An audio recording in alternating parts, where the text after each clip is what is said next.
hermanos, antes de que hiciéramos esta última gira por el Brasil, habíamos comenzado a estudiar los profetas del retorno y estábamos estudiando Zacarías, pero he sentido que antes de continuar con aquello, debería conversar algunas cosas con los hermanos, quizá no con todos, sino con los que el Señor trajo, que tienen que ver con las cosas que han estado sucediendo y que a veces nos adelantamos a tomar conclusiones apresuradas antes de dejar que el propio Señor vaya haciendo las cosas. Voy a querer abrir mi corazón a los hermanos en algunos detalles, porque sé que han habido interrogantes y también quizás se hayan abierto puertas a consideraciones variadas, para lo cual tienen toda libertad, ¿verdad? Tienen toda libertad. Lo que quisiera conversar con mis hermanos no es para ser impuesto, no es una imposición, sino solamente son algunas aclaraciones, algunas razones, y quisiera explicar algunas de las razones por las cuales no quiero bajar la guardia tan rápidamente. Y entonces quisiera tomar algunos pasajes, y tengo Daniel aquí.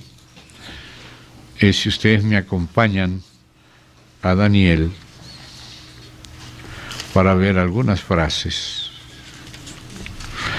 Primero las leo en el capítulo 12.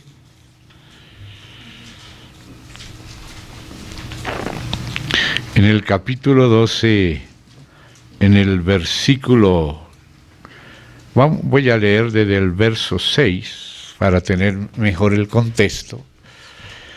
Ya ustedes saben que el capítulo 12 viene después del 11,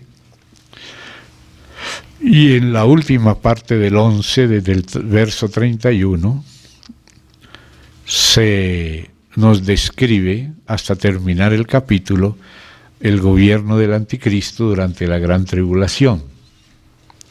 Y después entonces sí viene el 12, donde aparece la resurrección después de la tribulación, y aparecen también otros complementos.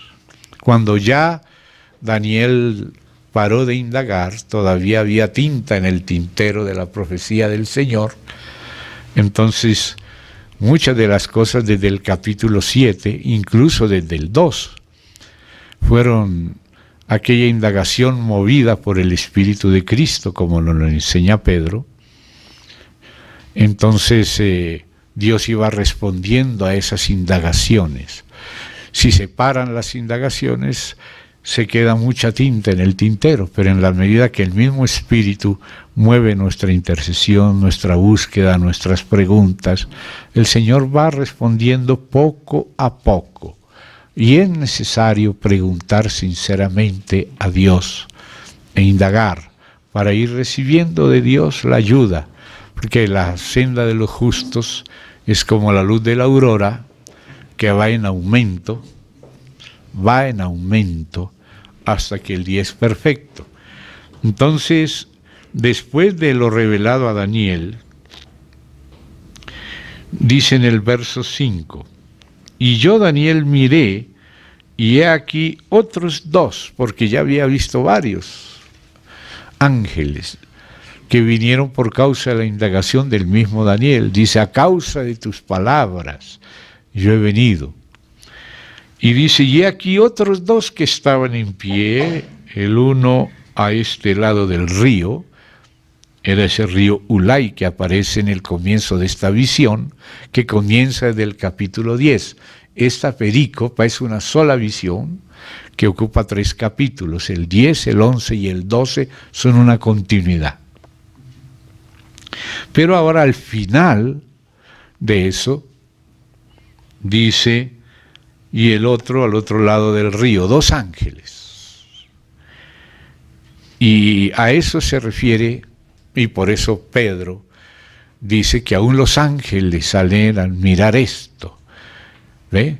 Y tienen interés. Y Daniel ya había parado de orar por esto y de indagar, pero entonces los ángeles ahora lo hacen, y lo hacen por voluntad divina, a oídos de Daniel, porque Dios todavía tenía más cosas que decir.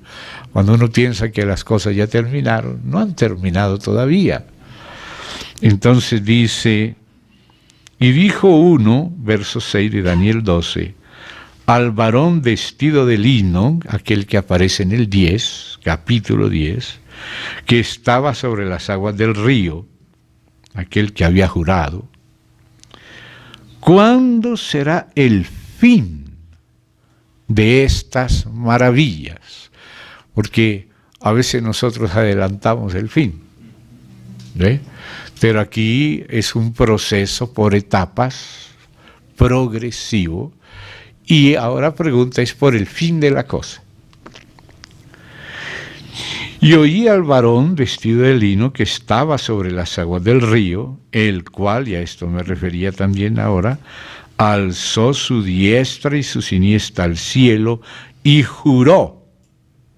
O sea, esto ya fue un juramento que, aunque era un ángel aquí vestido de lino, recibió de Dios esa certeza para profetizar. Alzó sus ojos al cielo, su diestra y su siniestra, y juró por el que vive por los siglos, que será, o sea, el fin de estas maravillas no es todavía, pero será por tiempos y la mitad de un tiempo. Un tiempo se refiere a un año en este contexto, y tiempos y medio tiempo se refiere a los 3 años y medio de la gran tribulación, la cual es el fin de estas maravillas. O sea que no se puede bajar la guardia hasta no pasar estos 3 años y medio. Y tampoco vamos a bajar la guardia porque todavía nos dice que después hay que seguir manteniendo la guardia hasta el fin. O sea, hasta la resurrección, en la venida del Señor. Entonces dice, y cuando se acabe la dispersión del poder del pueblo santo, o sea, esa es la cosa que está deteniendo el fin.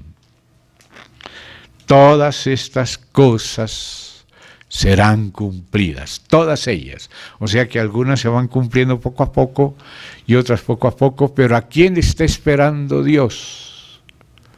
A su pueblo. Cuando se acabe la dispersión del poder del pueblo santo, que por una parte es Israel, pero el Israel verdadero y espiritual será aquel que recibe al Mesías. Y por otra parte también el pueblo santo es la iglesia del Señor tomada de entre los gentiles. Y el Señor dijo de que Él juntaría los 2 rebaños, los 2 apriscos o rediles en un rebaño. Tengo otras ovejas que no son de este redil, del de Israel.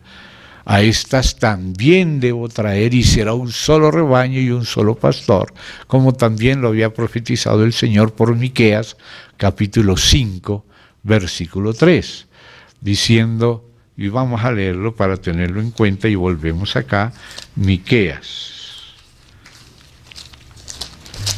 Después de Jonás está Miqueas, en el capítulo 5:1, habla del sitio de Jerusalén por causa del rechazamiento del Mesías, que fue herido en la mejilla y que vino de Belén y que era el mismo cuyas salidas, las salidas teofánicas de él antes de la encarnación, eran desde el principio.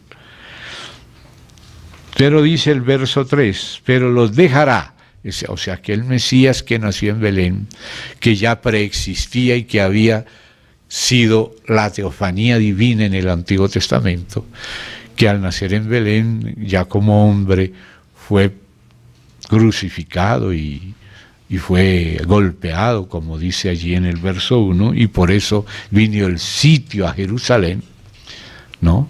Cuando lloraban por él, cuando él iba a la cruz, él dice, no lloren por mí, llorad más bien por vosotros y por vuestros hijos. Pero entonces en el verso 3 aparecen las dos venidas del Señor, la primera y la segunda.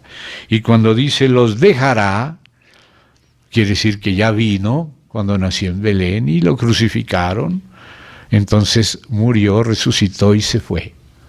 Por eso dice los dejará, pero no los dejará para siempre, sino hasta, o sea que habrá una segunda venida. No es que los deja para siempre, sino los deja hasta el tiempo en que dé a luz la que ha de dar a luz. La que ha de dar a luz es la mujer, aquella que leemos en Apocalipsis 12, representada también en Génesis 3:15, que es la misma.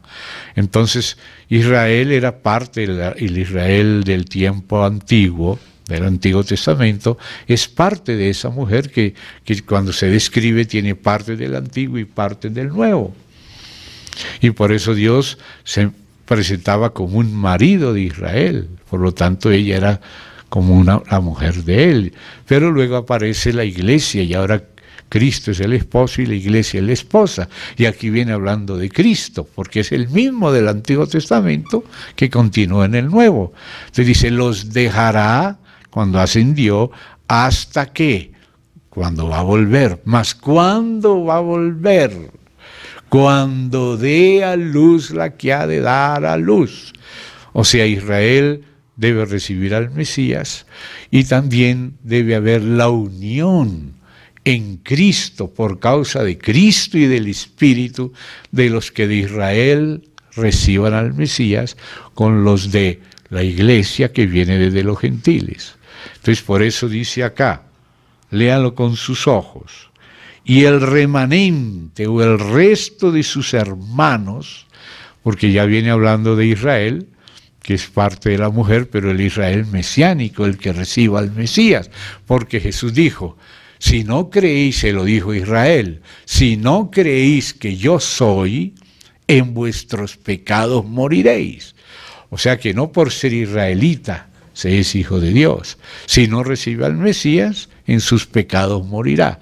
Pero los que reciban al Mesías, como está prometido en muchísimos capítulos de la Biblia, que usted se asombraría de todo el espacio que le dedica Dios a este tema, ve que hay una reinserción de Israel en el buen olivo. ¿Ve? Entonces por eso dice acá, cuando dé a luz aquella la que ha de dar a luz, es decir, cuando sea revelado al Israel que recibe a Cristo, el Mesías, que es Cristo, y cuando también Él se haya formado en la iglesia, ahora por causa de Cristo, no es una alianza exterior, no es una alianza política, es simplemente la unidad del cuerpo de Cristo que incorpora a los que vienen de Israel, como empezó con Israel en Jerusalén, en Judea y en Samaria, y después fue hasta el último de la tierra. Ahora volverá otra vez a Israel para que sea reinsertado. Entonces esa reinserción que habla Pablo está en muchos capítulos del Antiguo Testamento y está en aquellas palabras de Jesús que acabo de citar, que él juntaría al redil de Israel, de los que son suyos, con el redil de los gentiles, que también son suyos, y ahora en él ya no hay más judío ni gentil, de ambos pueblos hizo uno. Entonces habrá un solo rebaño, que es el cuerpo de Cristo, con madera venida de Israel y madera venida de los gentiles, formando un solo cuerpo, el misterio de Cristo. Los gentiles son coherederos y miembros del mismo cuerpo por medio del Evangelio. Es el Evangelio el que nos hace coherederos a unos y otros. Y en la cruz dejamos de ser o judíos o gentiles y pasamos a ser el cuerpo de Cristo. Y eso está aquí. Dice, el remanente de sus hermanos se volverá con los hijos de Israel. Porque aquí los hijos de Israel ya es aquella mujer que da luz y nosotros también formamos parte de. Entonces habrá eso. Y por eso dice también en Daniel, como respuesta a la pregunta de los ángeles, ¿cuándo será el fin de estas maravillas? Y habla de la gran tribulación y dice, y cuando se acabe la dispersión, o sea, unos por un lado, otros por otro, pero él murió en la cruz para juntar en uno a todos los hijos de Dios que estaban dispersos. Entonces, cuando se acabe la dispersión del poder del pueblo santo, aquí se refiere al pueblo santo, o sea, los que están en Cristo, ese es el pueblo santo. Entonces, todas estas cosas, o sea, todas esas maravillas que él profetizó, serán cumplidas. Y cuando todo se ha cumplido, entonces ese es el fin de estas maravillas. Amén. Entonces, podemos volver ahí de Miqueas a Daniel, y ahí en Daniel 12, dice, después que habló esto en el 7, y yo oí, o sea, él oyó, lo que se habló fue claro, pero no era el tiempo de ser entendido todavía, porque las cosas se entenderían en la medida que se fueran cumpliendo. Entonces por eso dice, yo oí, mas no entendí, y dije, Señor mío, ¿cuál será el fin de estas cosas? Volví a preguntar lo mismo que habían preguntado los ángeles, pero todavía, aunque ellos hablaron claro, todavía no era el tiempo que eso se cumpliera, y entonces mientras no se fuera cumpliendo en el orden en que fue hablado, porque hay un orden de los tiempos, ¿ve? Incluso cada tiempo tiene sus subdivisiones, y cada reino o cada tiempo tiene también sus subdivisiones, por eso dice tiempos y estaciones. Las estaciones son las subdivisiones de los tiempos. La Biblia habla de la obra del Señor a lo largo de los tiempos y que Él hace entender su obra a lo largo de los tiempos, dice Dios por Habacuc. Habacuc lo dice así, inspirado por el Espíritu. Y Daniel también habla de que Dios hace entender y da a los sabios, o sea, Él es el que hace a los sabios sabios, y les hace entender el orden de los tiempos y las estaciones.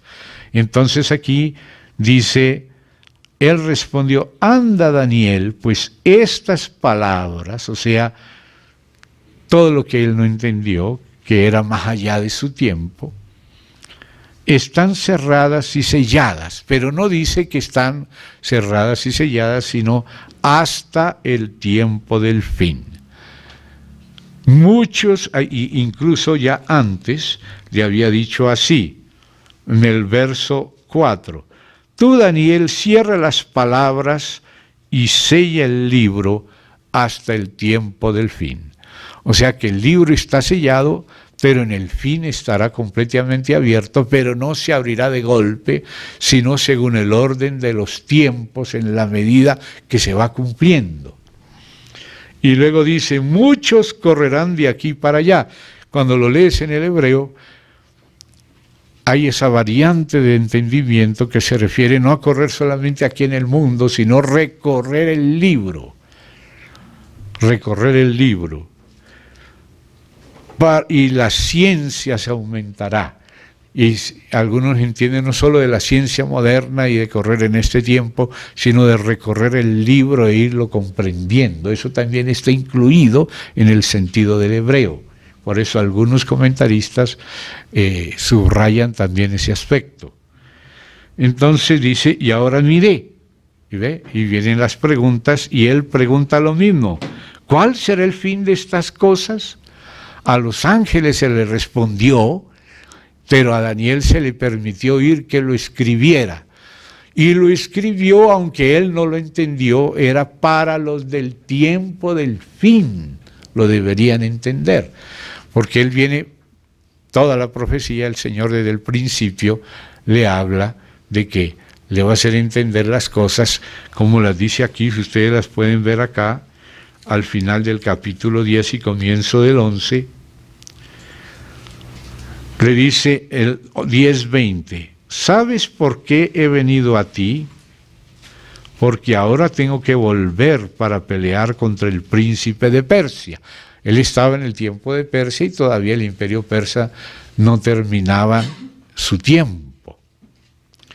Pero habría una guerra espiritual que derribaría al príncipe de Persia para que se siga cumpliendo el plan de Dios, y ahora el permiso de Dios era el príncipe de Grecia. Entonces dice, y el príncipe de Grecia vendrá. O sea, después del imperio persa llegaría el griego. Pero yo te declararé lo que está escrito en el libro de la verdad, y ninguno me ayuda contra ellos sino Miguel vuestro príncipe. Entonces, ¿qué es lo que va a decir desde el verso 11 hasta el final de Daniel?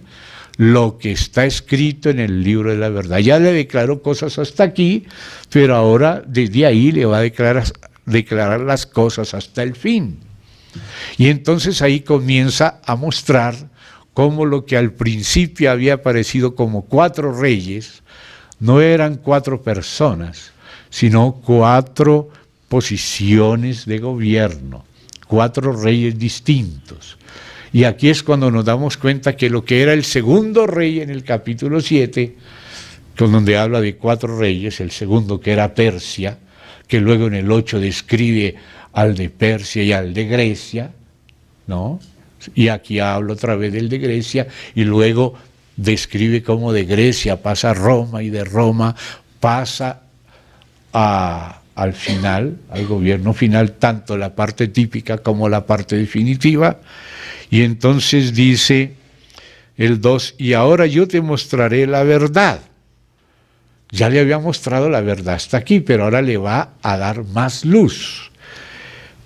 He aquí que aún habrá 3 reyes en Persia, y el cuarto, o sea que aquel rey que era uno, resultó que eran 4 personas, y luego muchas más, pero le empieza a hablar de que ese uno se convirtió en 3.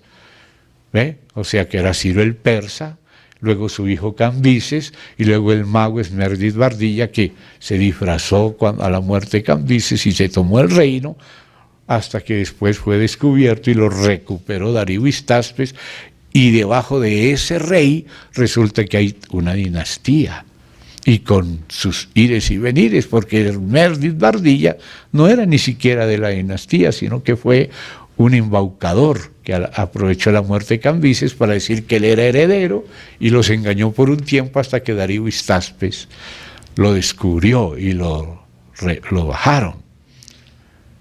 Eso está en Herodoto. La historia en Herodoto explica todos estos detalles.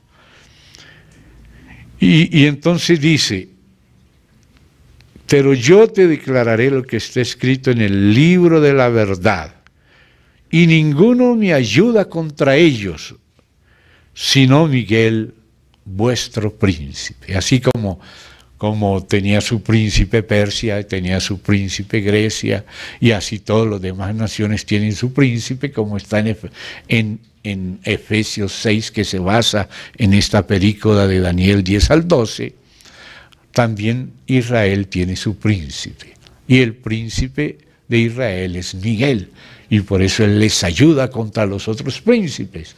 O sea, cuando Grecia y ellos atacaban a Israel, el que defendía, y en este caso estaba peleando este ángel, y le ayudó Miguel. Amén.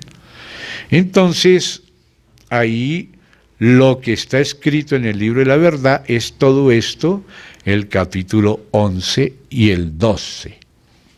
¿Ve?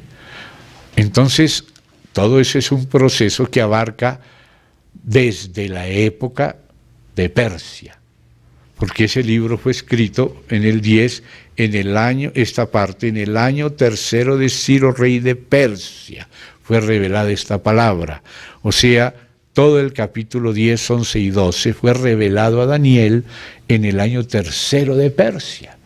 Después vendrían los otros reyes, y después Jerjes y la pelea de Jerjes con Grecia, y todas esas historias que vamos viendo allí, y su cumplimiento primero típico con la parte de Grecia, que es llamada la bestia que era, porque fue el cumplimiento típico, pero no era la definitiva, sino que se levantaría y la definitiva sería con el anticristo al final.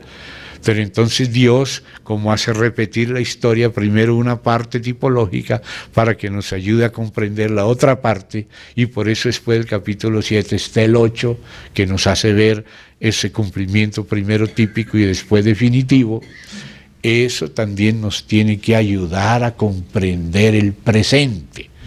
Tenemos que tener en cuenta cómo Dios tipificó, y por eso en el tiempo de Persia, Dios habló de que aquellos varones como Yeshua, hijo de Josadá, y aquellos que se sentaban delante de él, eran varones simbólicos, hombres de presagio, hombres simbólicos que representan eventos del futuro. Esas son las distintas traducciones de esa frase.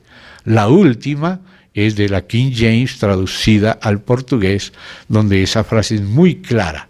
Esos varones simbólicos representan eventos del futuro.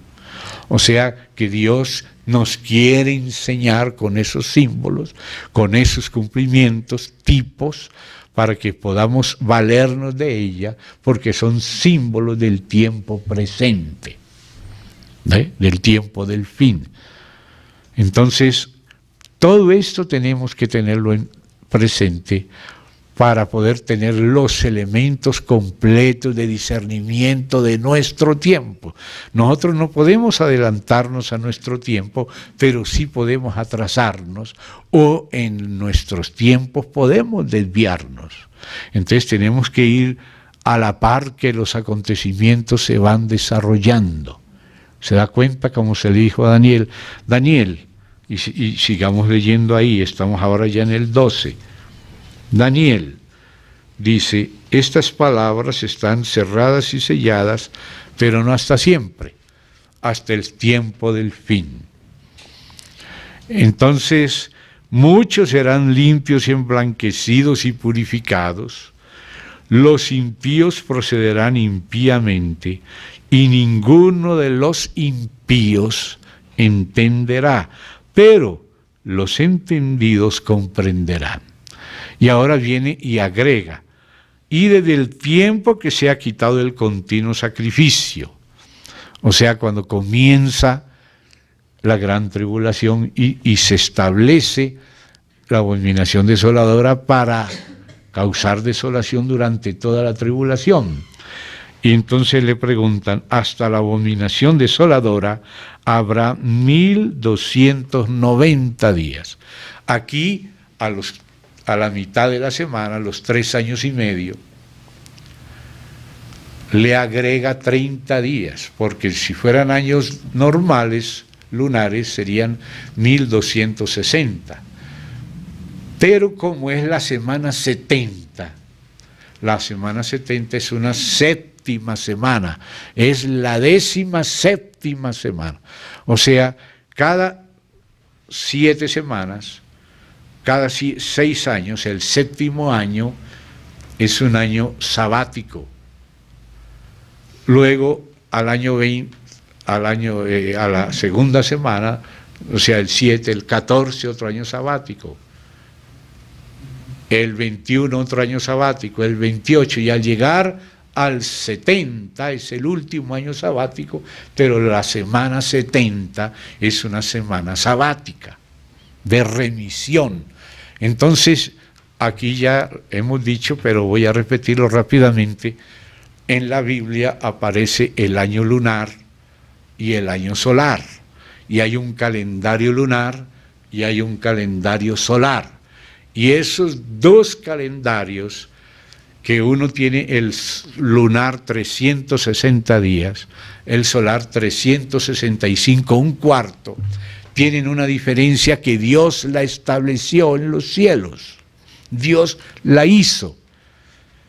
Y también en la ley aparece el 7º año como un año especial. Se llama el año de remisión. Por ejemplo, cuando Jacob trabajó por Raquel, trabajó 7 años, pero luego le dieron a Lea. Entonces le dijeron, bueno, trabaja ahora la semana de esta, la semana era de 7 años, la semana de Raquel. Entonces él trabajó 14 años. 7 años fue la semana de años que trabajó por Raquel y le dieron a Lea. Y luego tuvo que trabajar la otra semana de Raquel y ahora sí le dieron a Raquel. Entonces se dan cuenta que en la Biblia hay semanas de años, o sea, septenarios, que se dice Shavua también. Cada septenario es una Shavua, una semana pero de años. Entonces, ¿qué pasa? Cuando pasa el primer año de una Shavua, de un septenario, hay una diferencia de 5 y un cuarto. Ese cuarto es el que produce los años bisiestos y por eso cada 4 años se le suma un día a febrero, que tiene 28 días y se le suma ese pedazo y queda 29 días. Entonces, cuando pasa un año, quedan 5 todavía, ¿verdad? Hay una diferencia de 5. Cuando pasan 2 años, ya van 10. Cuando pasan 3 años, 15, 4 años, 20, 5 años, 25. Cuando pasan 6 años, ya hay 30 días de diferencia. Entonces, cuando llega el 7º año, que no es un año común, vamos a decir que es el gallo entre las gallinas, entonces al gallo se le pone una cresta más grande, ¿verdad? Y así al 7º año se le añaden esos 30 días que ya completaron otro mes. Entonces en el año 7º viene el mes que se le agrega, porque esos 30 días tienen entonces que ponerse en el año 7º para volver a empatar el lunar con el solar. ¿Ve? Un empate más o menos, ¿verdad? Y ya Adar, que es el mes 12º, tiene otro mes antes de empezar el siguiente año, que es el segundo Adar, así se llama a ese año que se le acrecienta al 7º por causa que se acumuló en los 6 de la semana. Y por eso al llegar a la semana 70, que por ser 70 es un año sabático, hay que agregarle los 30 días y por eso, aunque en una parte dice 3 años y medio y en otra 42 meses o 1260 días, porque todas esas frases se hablan, aquí se le agrega el mes, el segundo Adar, y queda 1290 días, que es la parte que cuando termina la tribulación, dice el capítulo 8, miren conmigo el capítulo 8 de Daniel,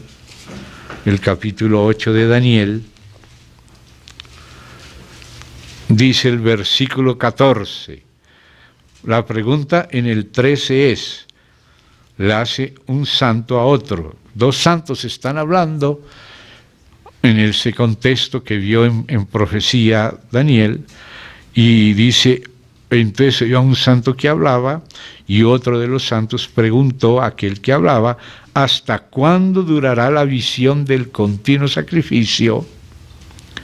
Que esa es una parte de la visión, la segunda parte, y la prevaricación asoladora, entregando el santuario y el ejército para ser pisoteados. Y él dijo, hasta 2300 tardes y mañanas. Ahí se está contabilizando esas 2300 dentro de la semana 70, la última. A los 220 días de introducida ya la semana 70, comienzan a contarse los 2300 días y mañana, o sea, mañanas y tardes, o sea, un día, como en Génesis 1.1, la tarde y la mañana es un día. Entre las 2300 tardes y mañanas son 2300 días, lo cual es inferior a 2560, que son la semana. ¿Se da cuenta? Entonces la mitad es 1200, no, 2520, la mitad es 1260, ¿verdad? Entre los 2260 son los 42 meses de Apocalipsis 12, los 1260 días que habla también Apocalipsis, que se refiere al tiempo, tiempos y medio tiempo, que es los 3 años y medio de la tribulación. Entonces, por eso la segunda parte de la visión de los 2300 tardes y mañanas, la segunda parte que dice aquí la prevaricación, entregando el santuario y el ejército para ser pisoteados, dice que va a durar 2300 tardes y mañanas, o sea que al terminar la semana 70, todavía sin el segundo Adar, equivale al terminar las 2300 tardes y mañanas, pero luego hay ese espacio, dice acá en el capítulo 8:13, y le responde el 14, y él dijo, aquí al santo al que se preguntó, hasta 2300 tardes y mañana, luego el santuario será purificado. ¿Cuándo es purificado el santuario? Después de terminar la tribulación. Entonces, ahí aparecen los 30 días del año santo, del año sabático, del año de remisión, el año de descanso de la tierra, el año de perdonar la deuda, de dejar libre a los presos, en fin. Ese año séptimo, que se señala con la cresta de un mes agregado. Por eso hice la comparación del gallo entre las gallinas. 6 gallinas y un gallo. Ese es el año séptimo. Y la 70ª semana tendrá ese mes agregado. Por eso aparece 1290 en el 12. Y entonces le corresponde al tiempo de la purificación del santuario. Amén. Entonces, volviendo al 12, 11, y desde el tiempo que se ha quitado el continuo sacrificio, esa es a la mitad de la 70ª semana, hasta la abominación desoladora, o sea, hasta que se cumpla esa abominación que causa desolación y que se le derramará las tazas en ese periodo de la gran tribulación, habrá 1290 días. ¿Ve? Bienaventurado el que espere. O sea que el que no ha muerto tiene que estar pendiente de estas señales de los tiempos. Y dice, y llegue a 1335 días.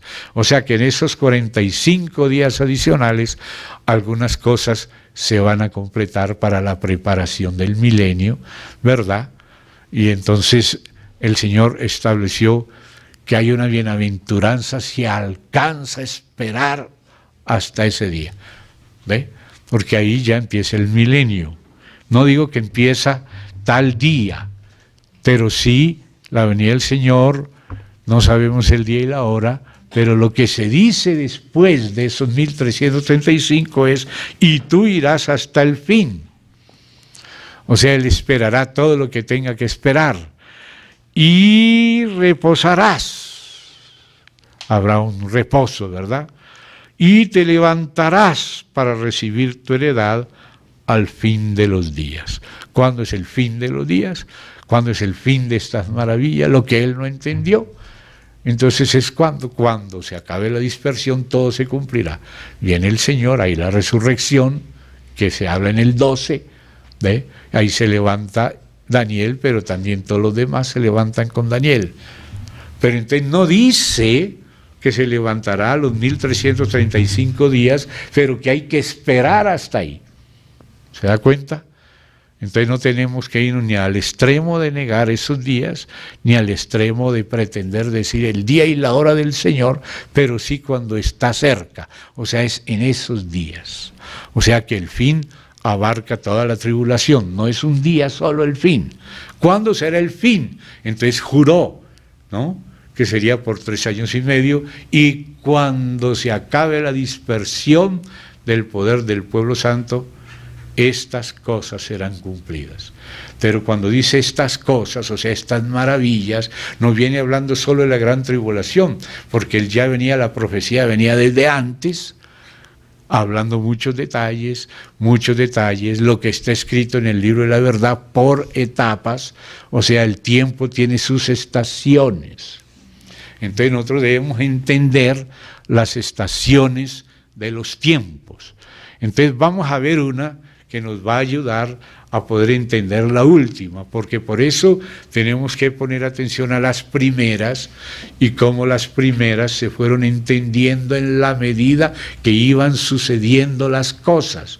Entonces Dios dio un orden de los tiempos y a cada tiempo dio sus subdivisiones internas, o sea, sus estaciones. Entonces vamos a ir otra vez a Daniel, pero vamos, por ejemplo, al capítulo 7. Vamos al capítulo 7. Entonces, en el capítulo 7 de Daniel, voy a tomar la tercera bestia como un ejemplo. La tercera bestia se empieza a leer desde el verso 6. En el capítulo 5 se habla de la segunda bestia, o sea, de Persia, que fue cuando Daniel estaba viviendo. Él vivió a final de Babilonia y al comienzo de Persia. Y se le enseñó muchas cosas que serían las subestaciones o las estaciones o las divisiones del tiempo de Persia. El tiempo de Persia aparece como el segundo rey. Pero fíjate que ahora viene y le dice, bueno, todavía después de este rey habrá otros 3 y luego el cuarto se va a levantar contra Grecia y tal. O sea que le fue mostrando las subdivisiones del tiempo de Persia. ¿Se da cuenta? Primero dijo un rey, los brazos de plata o si no el oso. Pero usted ve que ese oso tenía 3 costillas y cada costilla era una nación que venció, entonces hay un periodo para vencer la primera, un periodo para vencer la segunda, un periodo para vencer la tercera, y luego vienen las guerras médicas con los griegos. Primero fue con Babilonia y venció Persia, con los medos, por eso se llaman médicas, porque los medos eran aliados de los persas. Y después, ¿cuál viene? Las guerras con Grecia, ¿ve? Y esas guerras son subdivisiones de ese reino o de ese rey. ¿Se da cuenta? De ese personaje o de ese puesto de gobierno que ocupa a veces uno, a veces varios. Entonces nosotros debemos ver que a veces la palabra cuerno se refiere a una persona o a veces a varias personas que son el mismo cuerno porque ocupan la misma posición en el gobierno, pero que son un cuerno, pero varias personas. A veces es una persona, a veces varias. Entonces nosotros tenemos que ver si se refiere a uno, si se refiere al primero o si abarca a los demás y qué otras subdivisiones existen dentro de ese tiempo. Y por eso tenemos que esperar a que el tiempo vaya desarrollándose. Vamos viendo lo primero y ya le ponemos atención y luego tenemos que seguir sin bajar la guardia a ver el desarrollo y ver todo lo que dice para estar con lo que dice examinando los tiempos por medio de las señales de los tiempos. ¿Qué son las señales de los tiempos? El cumplimiento progresivo y palatino de las profecías. Cuando la profecía se va cumpliendo, ya una señal se cumplió para ir identificando dónde vamos. Pero resulta que el tiempo o el cronos o el kairos, todo eso combinado, tiene a veces etapas, como estas que estamos viendo de Persia. Ahora vamos a ver las de Grecia y luego las de Roma y las del fin. Pero miremos aquí para ilustrar la de Grecia. Entonces en el verso 6 de Daniel 7, después de esto, o sea, después del imperio persa con todos sus detalles, miré, y he aquí otra, ahora ya va una tercera bestia, semejante a un leopardo. Entonces note que aquí la está describiendo una bestia como un leopardo, con 4 alas de ave en sus espaldas. Ahora, ese leopardo es el imperio griego, pero de pronto aparece con 4 alas de ave. O sea, como el imperio también babilonio era un león con 2 alas. Esas alas son los caldeos y los asirios que se asociaron para formar el imperio babilónico. Entonces ustedes ven que hay procesos al interior de una misma bestia. ¿Se da cuenta? Y entonces ahora aparece este leopardo, ahora con 4 alas, y tenía también esta bestia 4 cabezas, que es lo que sucedió después de la muerte del fundador del imperio, que fue Alejandro Magno. Ahora revela en este pasaje unas cosas, luego en otros pasajes revela otras cosas.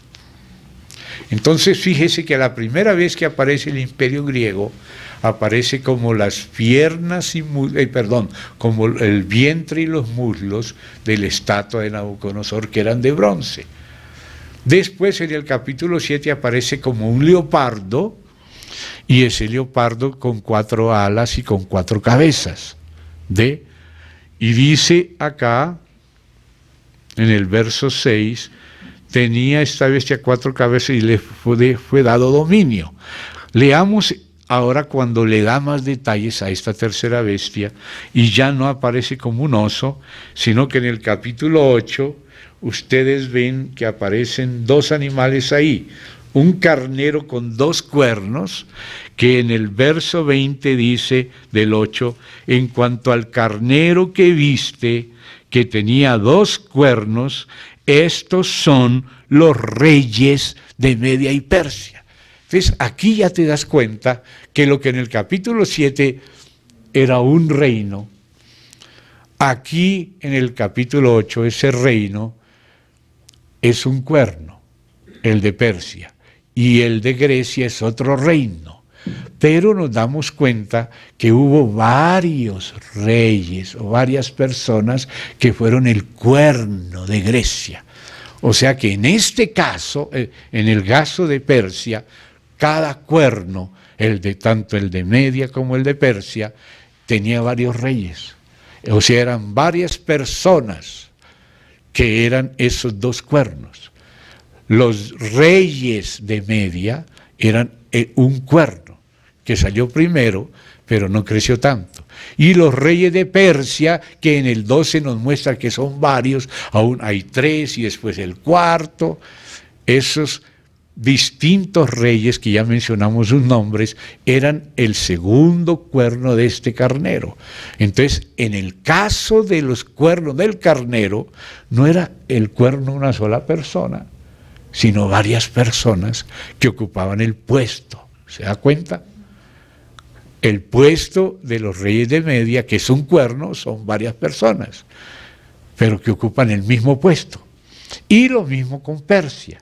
Pero cuando llegas y ya viene el otro animal, el macho cabrío, y derriba y le quiebra los cuernos al carnero, ese macho cabrío dice desde el verso 3, mientras yo consideraba esto, o sea, al carnero, con los reyes de Media y Persia, 2 cuernos, pero no 2 personas, sino varias personas ocupando esos puestos.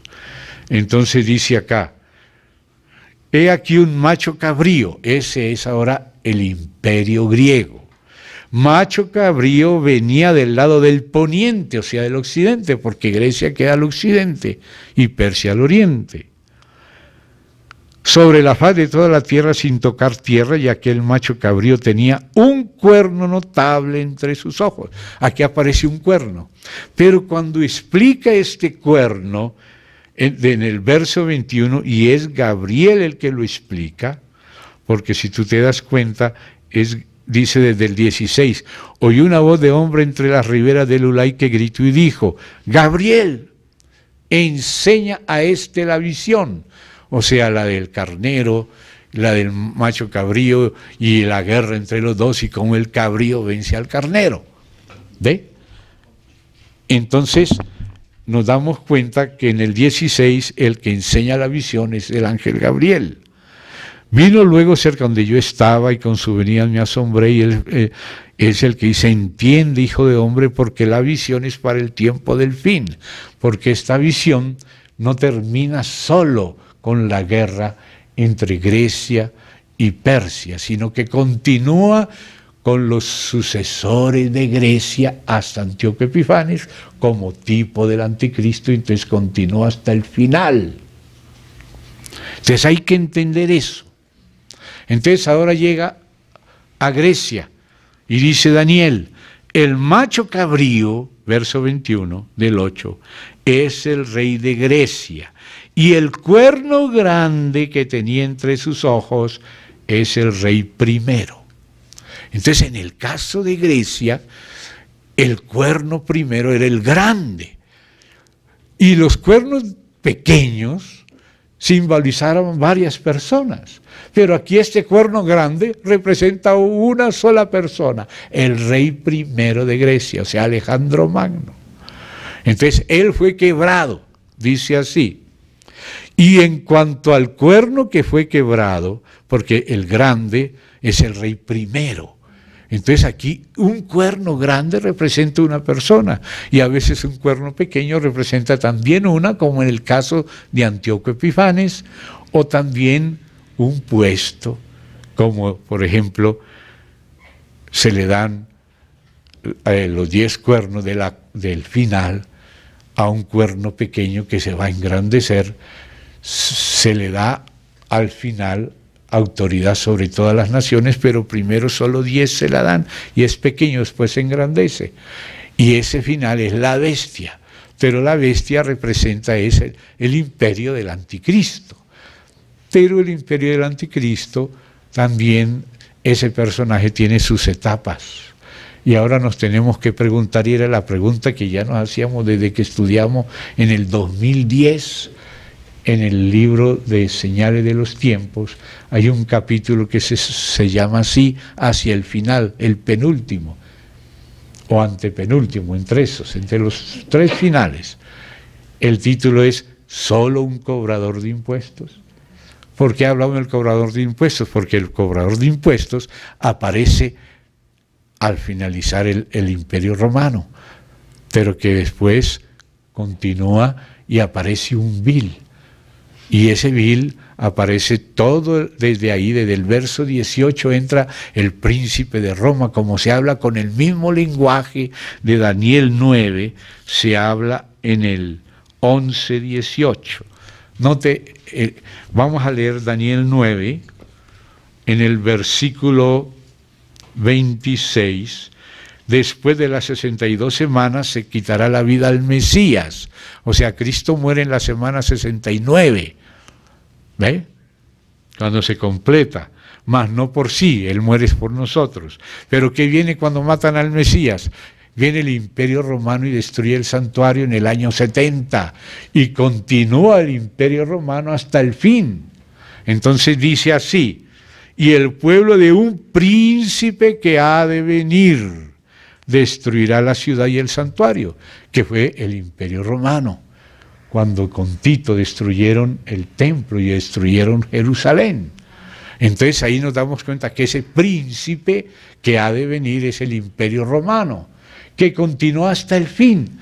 Por eso dice así: y su fin será con inundación, y hasta el fin de la guerra durarán las devastaciones. Y ahí en el 27 viene la semana 70. Y dice: y por otra semana confirmará el pacto con muchos. O sea, ese que a la mitad de la semana pone la abominación desoladora, ya ha salido de el ejército de este príncipe de Roma, que no es una persona, sino muchos emperadores que tienen el puesto de ese príncipe.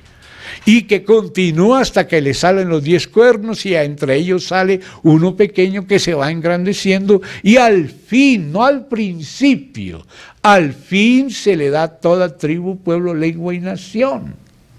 Entonces también, como cada periodo tiene sus subdivisiones, así también la última. Entonces ustedes ven cuando llega el comienzo de la tribulación en el 31 del 11.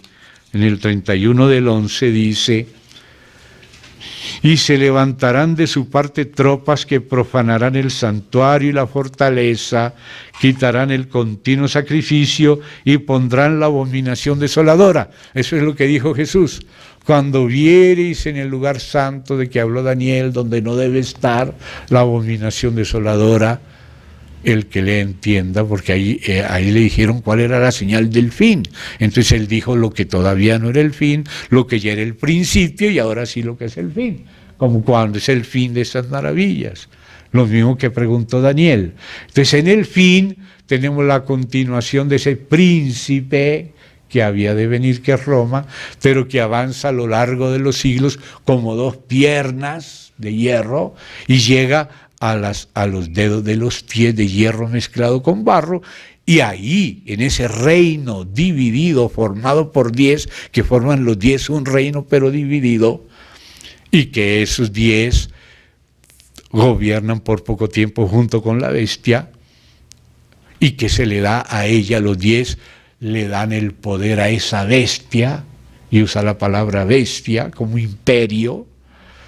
Pero lógico que cada bestia tiene su gobernante, pero por ejemplo Babilonia era una bestia, pero tuvo el puesto de gobernante, que era un mismo puesto con varias personas. Lo mismo pasó con Persia y también con Grecia, solo que el rey primero de Grecia es comparado con un cuerpo grande, con un cuerno grande, y era una persona. Pero en otras ocasiones, como en el anterior, los casos de Persia, con Media y Persia, cada cuerno, los 2 cuernos, eran varias personas que estaban al frente de Media y de Persia. ¿Se dan cuenta? Entonces tenemos que tener en cuenta todas esas posibilidades y estar viendo lo que va aconteciendo, pero no apresurarse hasta que se sigan cumpliendo las cosas. ¿Se dan cuenta? Porque si uno se apresura antes de que termine el proceso, entonces uno está viendo lo que va aconteciendo ahora. Tiempos de acuerdos, todavía no se ha levantado el templo, todavía el anticristo no se ha sentado en el templo, pero es que él no se sienta en el templo al principio de su introducción en la política internacional. No, él empieza a trabajar ya en la primera parte con pactos y surge como pequeño y se va engrandeciendo y al final se le da autoridad sobre toda tribu, pueblo, lengua y nación, pero al principio él apenas va surgiendo en medio de los 10 de Europa. Entonces Europa no es el final, es el nido donde nace la serpiente. Los 10 le entregan la autoridad a un pequeño. Entonces, durante ese tiempo pequeño, ese es un periodo de su tiempo, pero no es todo. No es lo único que se dice de él. Es apenas una de las primeras partes. Después se habla que se le dará autoridad ya sobre lo global. O sea que el tiempo de Europa no es el tiempo global.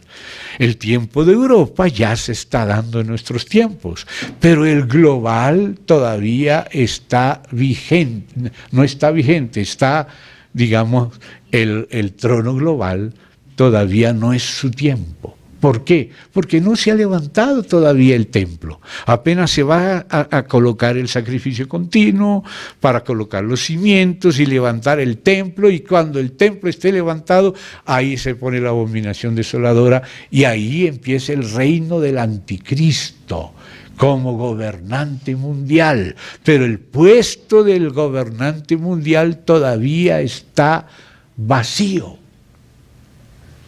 Pero ya está el periodo anterior.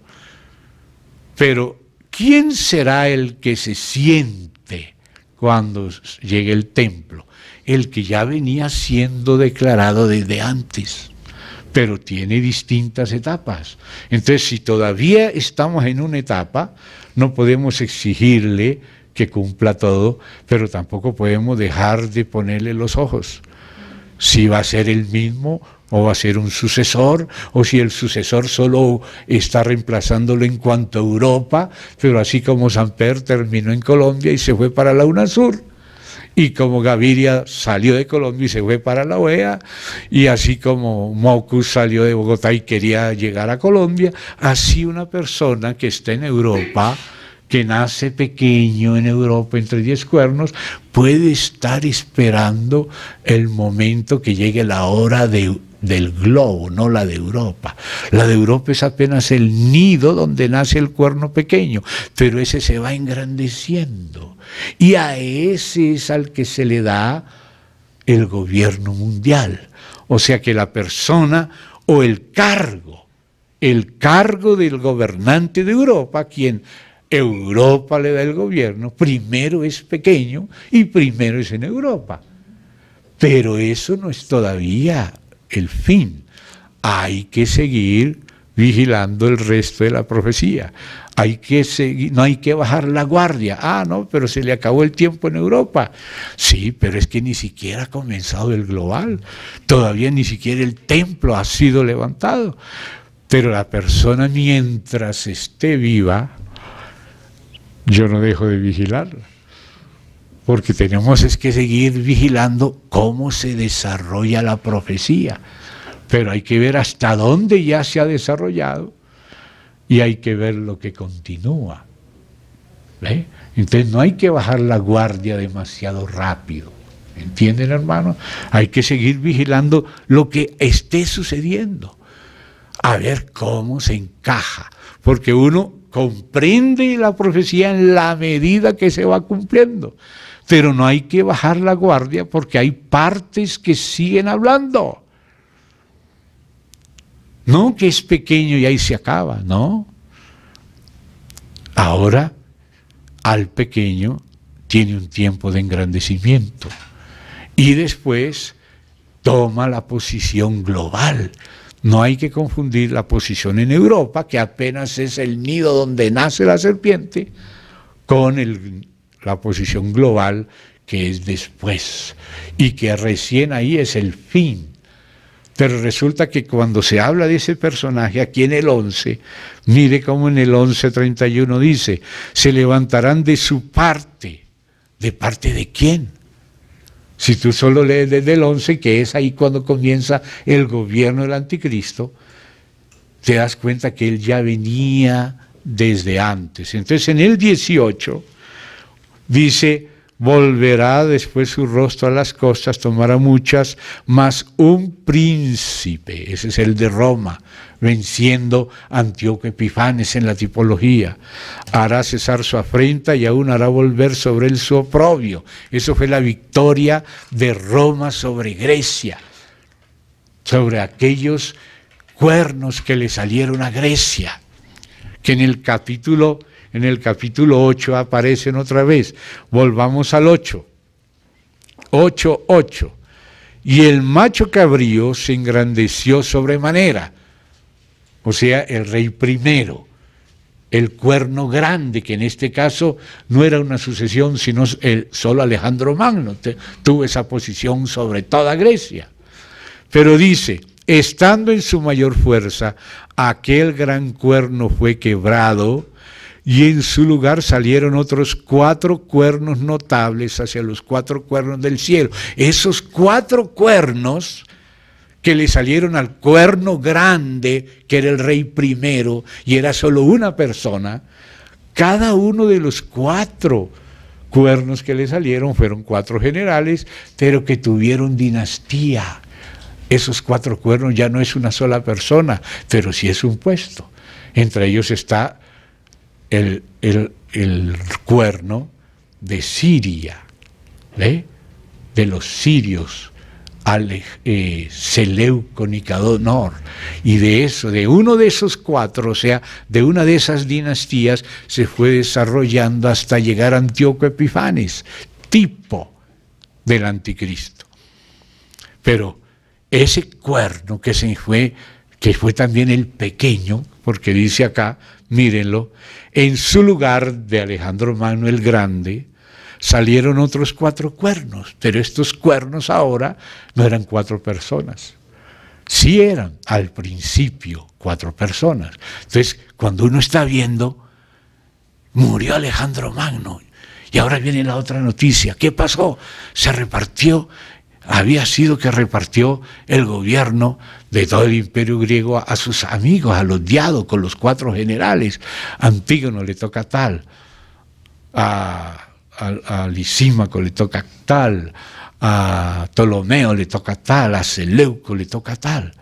O sea, lo que era el imperio griego se dividió en Macedonia, en Tracia, en Siria y en Egipto. Egipto fueron los Ptolomeos y Siria fueron los Seleucos, que uno quedaba al norte, al sur, y luego empiezan las guerras, esas guerras que se llaman ahí las guerras del rey del norte con el rey del sur, y que la hija de tal y cual, lo cual, si ustedes leen Roma, en la profecía de Daniel, ahí van a ver cómo eso se fue cumpliendo.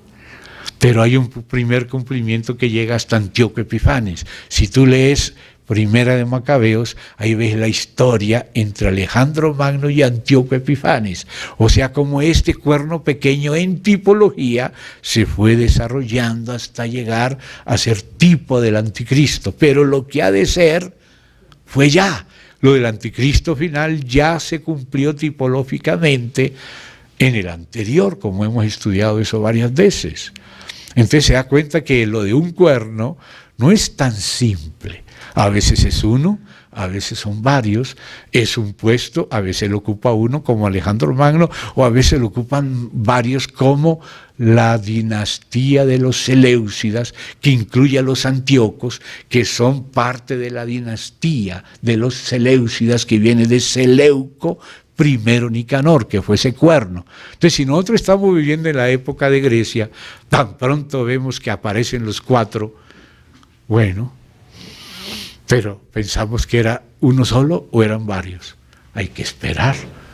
Y resultó que hubo Seleuco II, tercero, y Antíoco I, que era hijo de un Seleuco, y luego el otro Seleuco, y el otro Antíoco, y el Antíoco el grande era el tercero, y el cuarto, Antíoco, de entre los Seleucidas, entre los Seleucos y Antíocos, el cuarto fue el anticristo, que empezó como un cuerno pequeño y se engrandeció.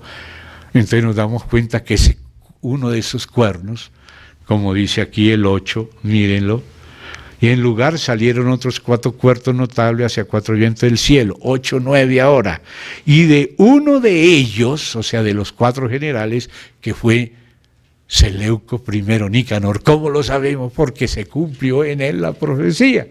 Pero uno tiene que esperar que las cosas se vayan desarrollando para irlas entendiendo. Daniel, esto está cerrado hasta el tiempo del fin. Cuando empieza a cumplirse, ¡oh! Uy, ese conquistador grandote, ese es Alejandro.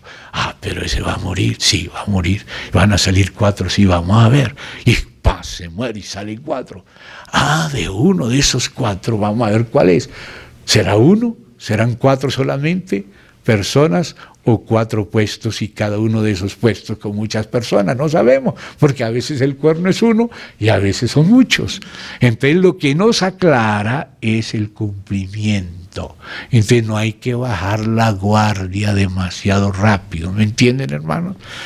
Hay que seguir viendo. Si la Unión Europea, los 10 cuernos, ya le dieron el poder a uno, que es un cuerno pequeño, que aquí está tipificado por Alejandro Magno, por Antíoco Epifanes al final, pero con toda su dinastía, ¿será uno solo o serán varios que ocuparán ese puesto? Y de entre esos, ¿cuál será el que va a tomar la posición de anticristo? ¿Será que van a haber muchos sucesores con el puesto de presidente de Europa? ¿Y cuál de esos será el que se le dará el gobierno mundial?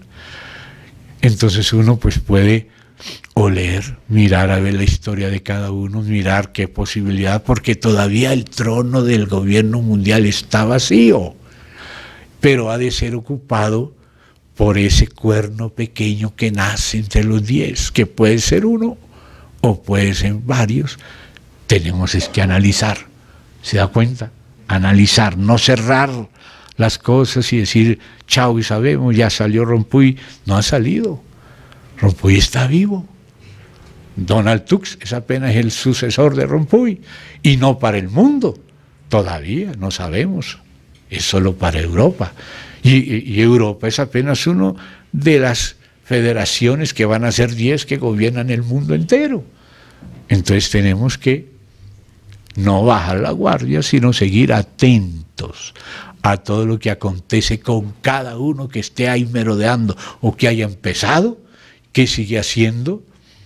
Sabe que después de salir Rompuy, terminó de publicar un segundo libro de haikus, que son enigmas que él publica como poemas de tipo japonés, poemas cortitos como enigmas. Ya publicó uno donde decía cosas tan serias que en otras ocasiones las hemos relatado. Ahora publicó un segundo después de haber salido de la posición en Europa, pero todavía está vacío, vacante el gobierno mundial, y así como puede haber el que sale de Colombia puede aspirar a la OEA o a UNASUR, quién sabe qué hay en el corazón, porque los movimientos que se hicieron mientras estaba en Europa demuestran que se trabajaba para el global y no solo para Europa. Entonces por eso yo no puedo bajar la guardia, porque puede saltar a esa vacante o no alguien que salió de ahí. Si van a ser varios, hay que sospechar de todos, pero mientras estén vivos, la profecía dice que el anticristo surgirá de aquellos o de aquel, o sea, del cuerno pequeño que se engrandece, a quienes la Europa le da el puesto de gobernante de Europa, pero se engrandece y se le da después, en otra estación posterior, el global, y todavía no es el tiempo del global, pero está llegando, y muchos han trabajado en eso. Entonces hay que estar vigilando todo lo que se mueve en esa área, no bajar la guardia, tampoco ser dogmáticos, sino ver cómo se va cumpliendo la profecía. Pero ya se ha estado cumpliendo en parte, y hasta ahí estamos vigilando. Pero tenemos que seguir vigilando, porque el trono del globo no es lo mismo que el de Europa, pero el que se siente en el del globo será el que se sentó en Europa. Pero si Europa es uno, son varios, ¿cuál será el sospechoso mayor? Pero tampoco podemos ponerle un sello ya definitivo y dogmático, no. Hay que seguir esperando a ver cómo se van cumpliendo las cosas, pero no bajar la guardia, ni dejar de estar observando, vigilando las señales de los tiempos. O sea, los acontecimientos como se van dando. Entonces, por eso estemos todos vigilantes y todos informándonos unos a otros a ver qué está pasando, porque entre varios ojos vemos mejor que solo con 2 ojos. O con 4 si tenemos gafas, 4 ojos, pero es mejor haber muchos 4 ojos que uno solo. ¿Me entienden, hermanos? No hay que ser un dogmático de cerrar una puerta, sino hay que ver cómo se cumplen las cosas, hay que estar pendiente, sin bajar la guardia. Entre lo de los haikus, sí. Entonces ahora, después de salir Rompuy de su periodo primero y segundo como presidente de Europa, como cuernito a quienes le dieron los 10 cuernos del gobierno de Europa, que no podemos negar que eso se lo dieron a él, y que él hizo muchas cosas preparatorias, y las hizo más allá de su época, porque cuando él estaba terminando su segundo periodo, o sea, los 5 años, 2 y medio y 2 y medio, ya hizo asuntos que tenían que ver con los 7 años siguientes, cuando estableció el presupuesto plurianual de Europa. Siempre cada país tenía su presupuesto anual, como cualquier nación, pero ahora él hizo un solo presupuesto para Europa en 7 años cuando estaba por terminar. Hizo pactos con Israel, de introducir a Israel en la OTAN, que tiene que ver con la entrega del ejército. Y, claro, es el primer expresidente de Europa. Es honrado ahora, se le han dado muchos títulos honoríficos y todo, y ahora se le dio un premio por el segundo libro de haikus. ¿Y sabe qué dicen en uno de los haikus? Porque cuando le dieron el premio, entonces le pidieron que leyera o declamara alguno de esos haikus. Y él lo hizo en medio del aplauso de la gente y le dieron un gran premio. ¿Sabe qué dice en uno de los haikus? Voy a tratar de recordar la esencia de la idea, pero ustedes pueden buscarlo en internet. Está él ahí con su esposa, con el librito como japoneses, porque los haikus son de tradición japonesa, el estilo de esos poemas enigmáticos. Él decía: yo soy la tumba que va a tragarse toda carne y sangre. ¿Qué le parece ese haiku? Rarísimo, ¿verdad? No por eso solo yo lo voy a llamar de anticristo, claro que no, pero es apenas uno de esos enigmas, ¿verdad? Que él habla de, son 2 libros de enigmas, y la Biblia dice que el personaje del fin sería enigmático, que vendría con poca gente, y muchas cosas del estilo de él están descritas ahí. Entonces por eso yo digo, no seamos dogmáticos, pero tampoco descartemos del todo las cosas, hermano, no nos apresuremos, hay que seguir viendo cómo se desarrolla la historia. Entonces, esto yo lo digo solamente como algo personal, yo no lo impongo. Cada uno de ustedes tiene que orar a Dios, yo oro también. Yo soy un igual, yo soy falible, yo no pido que me sigan a mí, pero si soy su hermano y tengo que, si Dios me hizo una atalaya, no el único, todos ustedes también lo son, tengo que hacer mi parte, y mi parte es no bajemos la guardia demasiado rápido, hermano. Sigamos examinando a ver cuál es el más sospechoso de todo, y en la medida que se va desarrollando estamos más seguros. No vamos a adelantarnos, pero tampoco vamos a descartar las cosas, porque descartar las cosas en un principio es demasiado arriesgado, porque apenas estamos en un principio, todavía no se ha quitado el continuo sacrificio, pero ya está cerca, ya estamos viendo señales de eso. Pero de ahí solamente sigue la colocación de los cimientos. Todavía no es el tiempo. Y después se tiene que levantar el templo. Y ahí sí, cuando se haya levantado el templo y ha habido muchos acuerdos en la primera parte de la semana 70, ahí sí vamos a ver lo que pasa. ¿A quién se le da el gobierno mundial? ¿Quién establece la abominación desoladora? ¿Se da cuenta? Pero lo que la Biblia dice es que es ese cuerno pequeño que va avanzando. Pero ¿será que ese cuerno pequeño y ese avance es solo de una persona o de un puesto? Eso nos toca esperarlo, irlo viendo, pero no bajar la guardia, ni siquiera dejar de seguirle la pista al que ya se bajó del tren de ese puesto, pero es que ese puesto no dice que es eterno.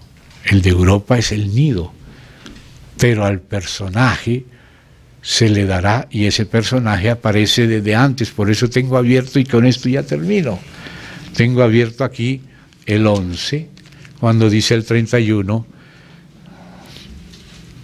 11:31, se levantarán de su parte. ¿De parte de quién? De los del verso anterior, y mire la parte final del anterior: volverá pues y se entenderá con los que abandonen el santo pacto. Eso es lo que Pablo llama la apostasía. No vendrá el Señor sin que antes venga la apostasía y se manifieste el hombre de pecado, el hijo de perdición, que se siente en el templo de Dios como Dios, haciéndose pasar por Dios. ¿De dónde saca Pablo esas palabras de 2 Tesalonicenses? Capítulo 2, los primeros versos, los primeros 5 versos, la saca de Daniel 11. Entonces ahí usted se da cuenta que antes de tomar el puesto y poner la abominación en el 31, ya en el 11, en el 31, 11:31, en el 11:30 ya se está entendiendo con los que violan el pacto, se hace la apostasía, la reunión con los religiosos, los acuerdos religiosos. ¿A quién ha visto usted haciendo eso de manera especial? Yo he visto mucho a Tony Blair y a Rompuy, pero Tony Blair fue vencido para el lugar que él quería. Ese lugar que ocupó Rompuy lo quería Tony Blair, y ahora todavía sigue queriéndolo. Pero el que lo ganó y venció a 3, porque esa es la historia, venció a Blair, venció a Miliband y venció a Winckelunde, es el de Bélgica. ¿Ve? A ese se le dio por las élites ese puesto. Las élites lo escogieron, pero las mismas élites habían puesto esos periodos cortitos. Lógico que en los cortitos ahí está el cuernito pequeño buscando engrandecerse, pero esa búsqueda solo culmina cuando se le dé el puesto global, pero no estamos todavía en el tiempo global, entonces hay que seguir vigilando a la persona y a otros que aparezcan por ahí, la que esté más cerca de los hechos bíblicos. Entonces es la profecía la que nos da lo que va aconteciendo, pero entonces mientras no acontezca no se entiende. Se entiende hasta donde ya está aconteciendo. Y lo demás tenemos que esperar cómo sigue aconteciendo, a ver cuál va a ser realmente el progreso. ¿Será la misma persona que salta de un puesto a otro o será un sucesor de él? Hay que verlo, pero no podemos adelantarnos a descartarlo ni a decirlo dogmáticamente. Tenemos es que estar vigilando a ver cómo sucede. Eso es lo que yo me lo digo a mí mismo y se lo cuento a usted, pero usted no está obligado, usted tiene que buscar a Dios, y si piensa distinto yo lo respeto, pero también le digo pues lo que le estoy diciendo, sin imponer, pero tampoco siendo negligente en cuanto a lo que veo que debo decir a los que quieran oír. Nadie está obligado a oírme ni a seguirme a mí, pero sí sigamos juntos la Biblia, ayudémonos, contémonos, conversemos entre nosotros, compartamos información y oración, intercesión y examen. Amén. Dejemos esa puerta abierta del futuro para que Dios vaya desarrollando las cosas. Pero si usted encuentra otro más sospechoso, bueno, yo lo respeto, me gustaría oírlo. Yo leo a los otros, leo eso de los árabes, lo de Juan Pablo II y todas esas cosas, yo la estoy leyendo. Que el príncipe William de Inglaterra, y bueno, todo eso lo oigo, lo examino, lo leo, a ver si me parece, cuál me parece más bíblico, cuál se ajusta más a la profecía. Porque si usted estaba en Grecia y veía ese cuerno grande, parece que este va a ser el rey de Grecia. Pasó un tiempito, se confirmó, era. Murió muy joven, vamos a ver, ¿quién le va a suceder? ¿4? Ah, sí, la profecía que eran 4. Ah, entonces seguimos, vamos bien. Pero no se entendería hasta que se va cumpliendo. Está sellado hasta que suceda. Pero hay que entender lo que va sucediendo. Eso es estar vigilante de las señales de los tiempos. ¿Y cuáles son las señales de los tiempos? Los movimientos de Dios. Él quita reyes y pone reyes. Entonces, cuando hay esos movimientos, usted va entendiendo cuando un tiempo está terminando y comenzando el otro, o cuando una de las varias etapas de un tiempo está pasando de uno al otro. Así ese personaje tiene muchas descripciones en el 7, en el 8, en el 9 y también sobre todo en el 11 y en el 12, también en Zacarías, también en Apocalipsis, también en las palabras de Jesús, en las palabras de Pablo.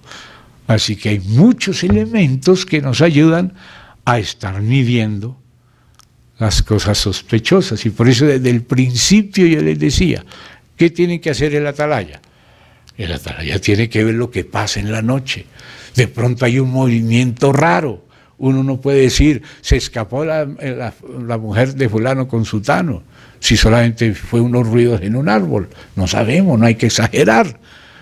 Pero tampoco hay que quedarse callado. Hermanos, hay un ruidito raro por allá en la huerta. Hay un ruidito raro. Entonces vamos a ver qué es. Entonces es lo que tenemos que hacer nosotros, no decir inventos, pero tampoco quedarse callado. Dijo, no, hasta que no maten al dueño de la casa, yo no digo nada, porque qué tal que me equivoque, ¿no? Yo no estoy diciendo dogmas, no, estoy apenas diciendo sospechas. Soy suspicaz, no un dogmático. Y desde así lo hemos dicho desde el principio y lo sigo diciendo. Hay que hablar si hay un movimiento raro, pero no exagerar, pero tampoco hacerse el tonto como que no pasa nada, porque cuando el lobo se haya comido las ovejas ya es tarde, ¿verdad? Entonces, si es un lobo, puede ser que es que no puede dormir el mismo dueño y se fue a la huerta a comerse un mango. Y cuando le íbamos a matar al lobo, matamos al dueño. Entonces no hay que exagerar, pero tampoco hay que quitar. Eso es a lo que me refiero, eso es lo que ha estado en mi corazón y cada vez más claro. Entonces yo por eso sentí el deber de contárselos. Y ustedes hagan lo que quieran, pongan en las manos de Dios si quieren, busquen ustedes por ustedes mismos si quieren, busquemos juntos si queremos. Amén. Nada es impuesto, pero como atalaya que cada uno de nosotros debe ir tocando la cornetica así, pero bueno, hay un ruido raro en la huerta, hasta ahí llego.